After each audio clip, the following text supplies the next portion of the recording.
It's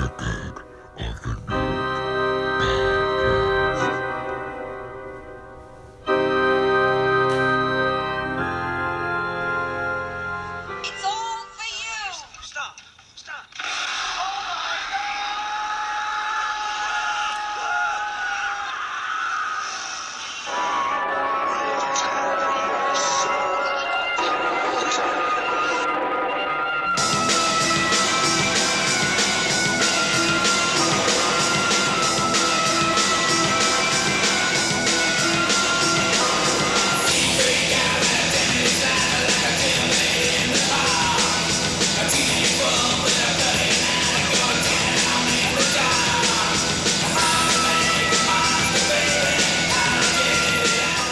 I didn't mean it. Close the bodies and you only move the headstones! You only move the headstones!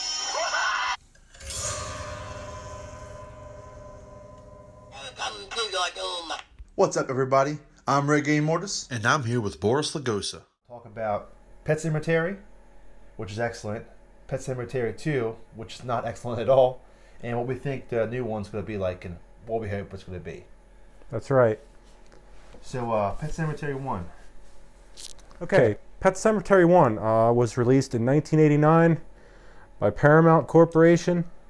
It was directed by Mary Lambert. It starred Dale Midkiff as Louis Creed, Denise Crosby as Rachel Creed, and Herman Munster himself, Fred Gwynn, as Judd.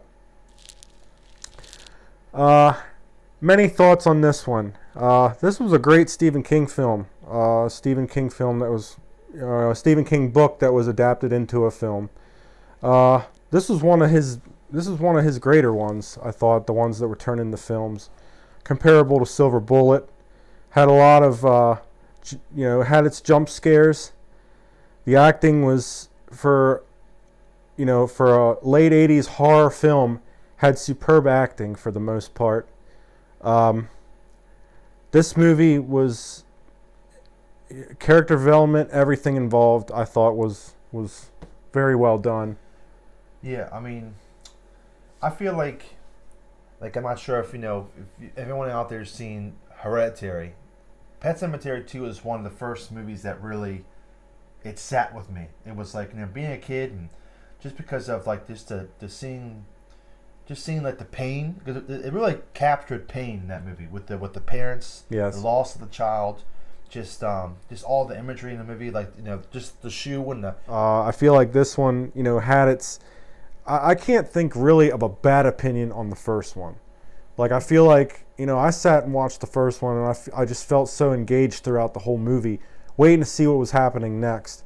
I mean, I've seen the first one dozens of times, but it's just the creep factor and the complete, not every horror movie has to be filled with jump scares to keep you fully engaged and keep you on the edge of your seat. I think, honestly, like, the scariest things in that movie was really just the visual, just like the nightmare of the sister Zelda, when she had the dream sequences of her sister. Right. It was just like awful, just like, because you just talk about like some real disease, and just like you're watching, just like, man, like just some awful suffering. This kid just watches it, just like, I remember that as a kid really sat with me, and even though I watched it recently as an adult, I'm like, man, it was even worse. I'm like, man, it's just awful, because it's like his whole family's got like, it almost has like this like certain parts of his tortured past. And it just, I don't know, just all elements of just horrible things happen in life. Just the fact, just thinking about, the one thing I was thinking about while watching the first one was Denise Crosby's character as Rachel, her explaining her past with her sister. How in the hell was she able to manage a normal family with that past? Mm-hmm. It just like, until you find out about this dream sequence with her and her sister who had tragically passed away, you wouldn't have known that she had anything wrong with her. Yeah. You would have thought this was a normal suburbanite mother. Mm-hmm. So it's just, this movie, it was directed by Mary Lambert. It was just, it was not a big name director who did the movie, but I thought that the director on the first, obviously she directed both films, mm-hmm. but this first film was like, it's like she's done it dozens of times before. Like, it was done. It was great. It was a good film. And I think anyone who hasn't seen it on here, watch it before you hear anything. Like, I suggest you watch it first before you see the reviews on it, because, that this movie will tie you in, and it'll, especially Fred Gwynne as Judd. Oh yeah, Like, that man is an absolute legend, man. and that was perfect casting. He does a hell of a role. And another thing I really like about this movie is the fact that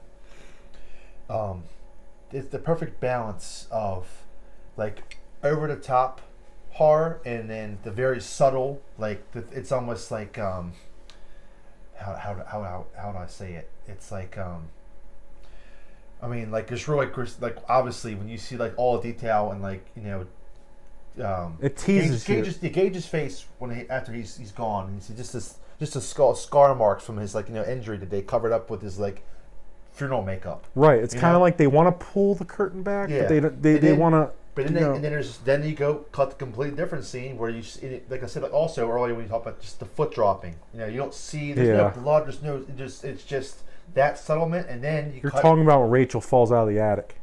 Oh no! I'm talking about when it gets hit. When he gets hit by the truck. And then Okay.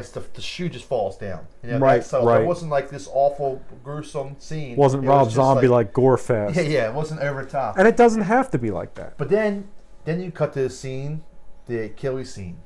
That was pretty great to watch. That's a horrifying. It's like, oh my! The scalpel to the Achilles. Yeah. Oh. And then there's just a lot. It's just the right balance. It's not over the top. Right. They keep it in like a lot of times. To me, it's like not seeing something. Sometimes this makes it even scarier. More like this leaves more to the imagination. When your imagination runs because you didn't see something, You're thinking of it, it makes it worse to me. So not seeing him it's him there, truck, and just the shoe falling and the father falling, and it's the same scene in the funeral. It just like claps into his knees screaming. It's just like, man, it just like hits you hard. Now, you got anything else? Well, I'm just going to, in closing, to review the first one. Not the type person to always give like a 5-star review, but I suggest you watch this movie. Pet Sematary, released 1989 by Paramount. Now, would you like to go into this dumpster fire of the second one? Yeah. So, I try to do whatever I can to find some kind of a redeeming quality in anything. And Cliff's not going to with this one, but this one had me, I would say about 35 minutes in, maybe 40 minutes in, where I'm thinking to myself, you know what, like, this isn't as bad as I remember. And everyone tells me don't watch it, it's awful. But like, I'm going to give it at least a chance. Same character, I love the first one. I mean, I'm saying, kind of like backstory or whatever. And then I watch it, and then it just, redeeming qualities. Gus's character, played by Clancy Brown. Good casting. He was great. What was his stepson's name? Drew. Drew's mom's really hot. And that helps out a lot. And then I'm trying to think what else. There's so many I'm trying to think. There's multiple scenes in the movie that are like really grotesque, and you're just but it's so forgettable you don't remember them. I was bringing something up that was like a scene in the movie where all his kittens get ripped apart. They get shredded apart. They're completely and they show it. Yeah, and they just show like just the remains the of all his aftermath. cats. Yeah. And like I brought up to him, I'm like, remember that scene with the kittens? He's like, no. I'm like, that's like he's got an excellent memory. I'm like, man, that's how you know it's forgettable. And then you got Terminator Kid. He thought was going to be excellent. I'm like, man, I'm so excited for it. And for some reason, he starts acting like he's like some fucking evil villain at the end. It's super weird. Mm-hmm. He starts getting really creepy with his mom, and it just, I don't know, it gets like 30 minutes in, like, you know what, this could have something going, and it just like, it doesn't like face dive. It just explodes in the air and just turns to absolute shit. Right. To me. Right. Okay. What my friend's referring to here, the kid from Terminator 2 was Edward Furlong. Pet Sematary 2 released in 1992. Same movie company, same distribution, Paramount. Directed by Mary Lambert, starring Anthony Edwards, Edward Furlong. You would think, too, with the budget being what it was, the budget was only $3 million less than what the first one was. Now, I'm ready to go into this now. You have Anthony Edwards, you have Edward Furlong. Not exactly A-listers. They're not. Okay, Anthony Edwards was more known for Revenge of the Nerds and ER. Two different variables in the business. Edward Furlong known for Terminator 2 and American History X. You know, you have some talent there. Going into this movie, though, you would think with a $3 million difference between the first and the second one, to Hollywood, that's not a drastic drop in production. Yeah. I'd say in this movie, mediocrity is the best word to. It was. I felt like they could have done much better. Characters weren't developed as well as what the first one was. You had this bully chasing after him. Yeah. One minute you think he's friends with Drew, the next minute he's beating people up. Like, the kid, by the way, the bully was played by Jared Rushton, who was known in Honey, I Shrunk the Kids. Yeah, I thought he was a good bully. Pick for being a bully. Well, he always played like that type of character, you know. My rant that I've been thinking about on up to the filming of our first episode was, in horror a lot, or science fiction, what have you, in these sequels, what cracks me up is you have the same director, you have the same movie company, and they can't even show the original Creed house from the first one. They can't even show across the street where Judd's house was. The cemetery looks completely different. And like, you tell me you can't have at least something?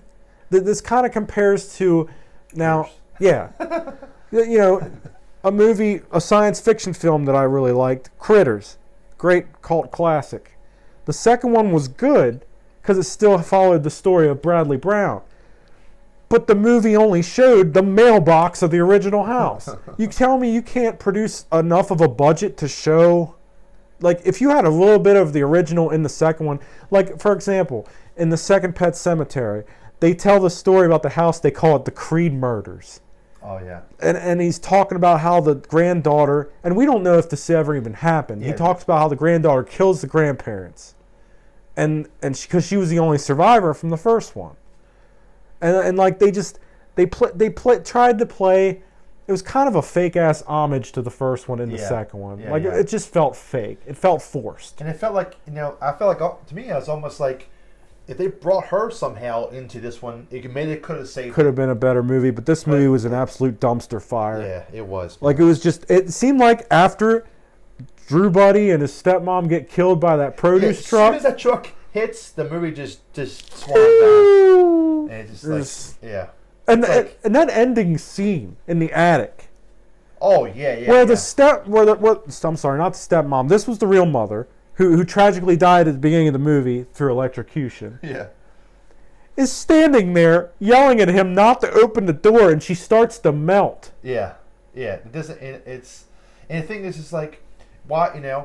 What was so good about the detail of the first one is, like, people died. You had like you see Gage. You felt like the psychologist. It's right. Gage was dead. He's been dead for a few days, and he looked like he's been dead for a few days. He had his funeral makeup on, that kind of stuff. Like you pointed out with the makeup. Comes out, she's got like movie star makeup, and she's been gone for 2 weeks. And she looks exactly the same. Exactly the same. She looks better. She looks better dead than she did alive. And then and this movie was filled with some cut scenes that were like some scenes that shouldn't have been in the film. Like dog heads.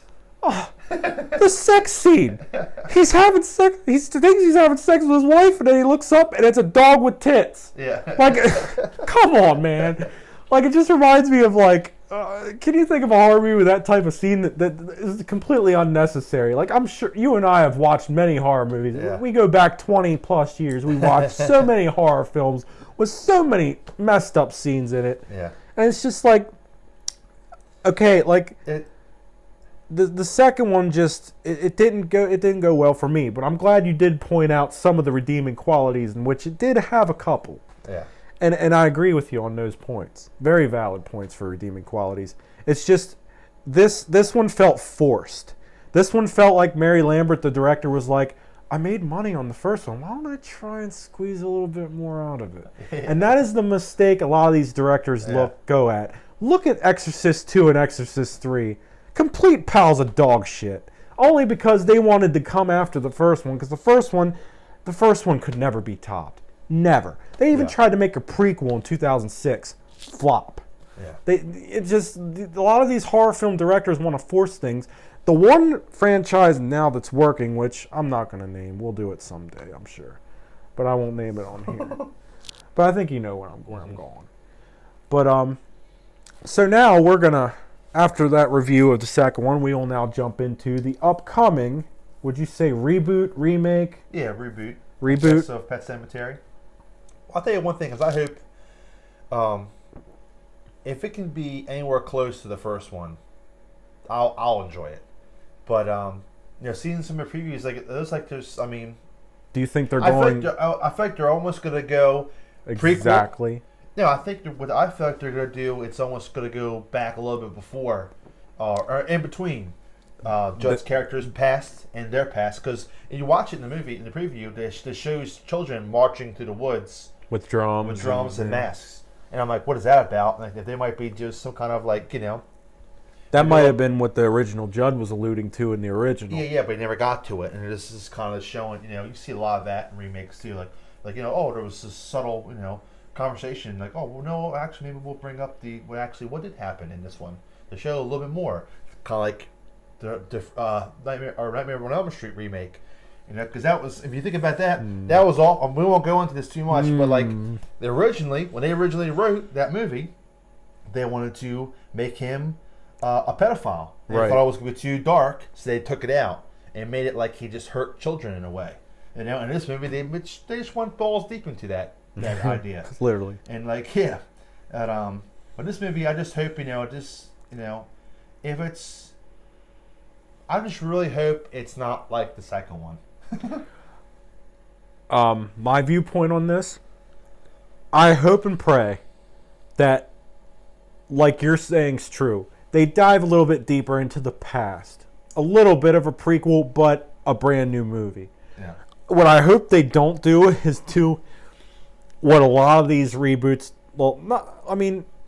your occasional reboot goes frame by frame like the original. And I think you do have to have a variety. You can't have, like, a remake that goes word for word. Like, for example... Night of the Living Dead in 1990 versus Night of the Living Dead in 1968. Yeah. They were the same exact movie. Yeah. Now, I'm not taking anything away from the 1990 Night of the Living Dead with Tony Todd and Patricia Tallman. It was a good remake. I liked it. It was modernized. Yeah. It was just a modernized version of the 68 version because Romero wanted to get back at, Romero had a vendetta, obviously, which I will dive deeper that, and I'm sure in future episodes. But Romero did that one too, to have a little bit of revenge on naysayers.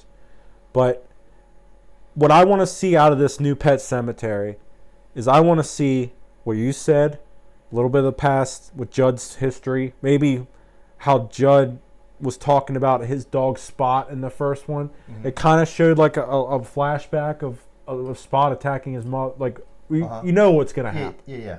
It's kind of like the imaginary thing you were talking about, using your imagination on what's going to happen. I hope they do that. I just hope they don't go frame by frame, script by script as the original, because that to me is just a waste of a reboot. Yeah. One thing too is I want to see edginess. I don't want to be if it's rated R, which I'm assuming it has it gotten a rating yet? I'm not sure. I hope it's a red band rated R, not this soft rated R. Yeah. It's got to be. It's got for the purpose of it. It has to be edgy. It cannot be a soft. It can't be a hard PG-13 soft R. Like, it's got to be like a sinister type. PG-13 doesn't sit with you. No. There's some horror movies that get away with it. This type of horror can't. Yeah. You can't have this is dark. Yeah, and the dark, edgier movies, they have to have a very hard R rating. They cannot have. There's movies that push the limit at PG-13, but I feel like nowadays movies that are the horror that is PG-13, it's so restricted. You can't use your imagination more because I feel like they have to. There's this limit that they have to go with the MPAA. They have to be like, oh, we can't do that. We gotta step it back a little bit. There you are, cutting 100 some scenes out of the movie your runtime's going down because you gotta cut certain scenes out. So, the approach is, we're definitely gonna view it in theaters. I'm sure we'll all go to see it. I mean, we all love horror, so And we'll come back. We'll come back and we'll give you guys maybe not a full episode, but we'll definitely come back and give you just a little teaser of what we thought of different things, and make sure you guys see it first before we go. But I hate when people talk about a movie before I get a chance to see it, and I heard all the spoilers. that's the nice thing about Facebook. People like to spoil shit on Oh it. yeah, that's why I also always chose Pet Sematary, because if you haven't seen it by now, I mean, So many You're a people little now late. don't even know what it is. Yeah. And I don't know how. I mean, if you're a huge horror movie fan, I mean, there's this guy at work. I think it was at work. Some guy I was talking to recently, talking about horror movies, and he asked me what, I think he asked me what The Howling was. jeez. It's like, we grew up in this generation, man. Horror was horror's been in its peak for years. Slasher genre's really dying down. Yeah. But, I mean, you're still seeing these dark horror movies being made. Some good, some are really bad.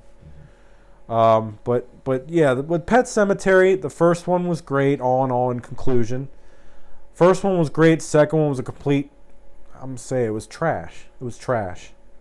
I mean, like you said, it had redeeming qualities, but I don't think the redeeming qualities were overwhelmed by the... I'm assuming it tried, I'm assuming where she was going, the director, was trying to be campy with it. Trying to have fun with it. It just didn't flow with me. It didn't. Yeah. But, I'm not going to completely shit on the director, though, because obviously I'm not a film director. So, I don't know how much, obviously it's got to have its stresses trying to compete with the first one. Not always is your second movie going to compete with the first. There are some that are exceptions, but it has to be on cue. Yeah. So you can't put absolute hit you in the gut, sit in the gut horror, and back it up with the campy horror comedy. It just doesn't work that way. And that's why we say this the new one. Keep my fingers crossed. yeah, same here. It's 2019, and hopefully we start this one off good, and hopefully we can have there's more ones coming out. And hopefully I just hope it's a good year, because we had some great ones last year, and we had some shitty ones. 2018, I believe, was a great year for horror. I mean, 2017 seemed like a quiet year, but I think last year bounced back. Yeah. So hopefully 2019's, like you said, just like 2018 was, and I think there's a lot more horror movies to be watched. So we'll keep giving you guys the in your face reviews about them. Yeah. Anyway, so I'm Reggae Mortis, And I'm Boris Lugosi. and this is With the Dead of the Night. Thank you. Yep.